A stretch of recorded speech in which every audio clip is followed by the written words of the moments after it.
Hello and good evening. Welcome back to Wine Cellar. It's great to have everybody back today.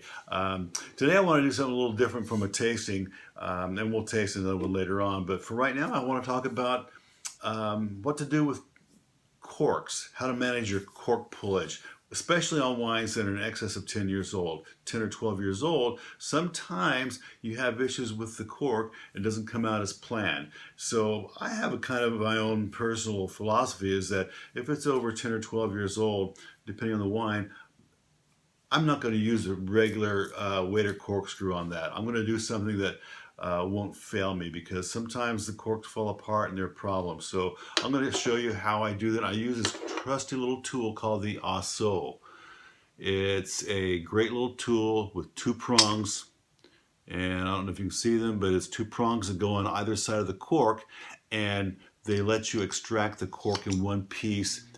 Rarely ever fails. In fact, I've pulled corks that are probably 50 years old. I think we were in Spain a couple years ago and there was a 64 Rioja and pulled that out with no problem. So what you're going to first do is, and by the way, we're pulling a cork on a 1998 Pride Mountain Cabernet Sauvignon. So obviously that's a 22-year-old bottle of wine. So you're going to go ahead and pull the capsule off as usual.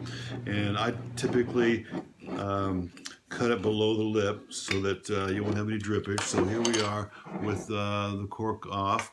Okay, so what you want to do is get your AHSO, and it's got two prongs. One's a little longer than the other, but you're going to position them on either side of the cork. And I'm hoping I'm going to get this close enough to you. So you slide it in on the edge and slide the other blade on the other edge.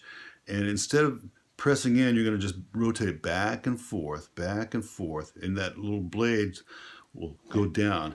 As you can see, and maybe you can't, but as you go back and forth, it goes in. I don't know if you can see that, but you can see it's going in on either side of that cork all the way down. Don't push, just rock it. And that way it goes ahead and climbs down. So then you're going to turn it. If you go clockwise, like this, and you're going to pull out slightly, you can see that that cork is starting to extract itself. And you will see that those blades dig in to the cork, and by the pressure of their own chemistry, they pull that cork right out. And as you can see, this particular cork has a little bit of seepage on it. All right, it's in good shape though. It's not degrading very badly, but you never know with these. Sometimes if there's seepage coming way up the sides here, that cork can be in bad shape. But the cork came out perfectly. There's no real sign of problems with it, and you're going to see that this wine is probably in great condition. So there's what and this is called an AHSO, AHSO. You can buy them practically anywhere, and it's a tool that you must have in your collection. All right, cheers, and we'll try this pretty soon. I'll show you how it goes. Thanks, and hurry back.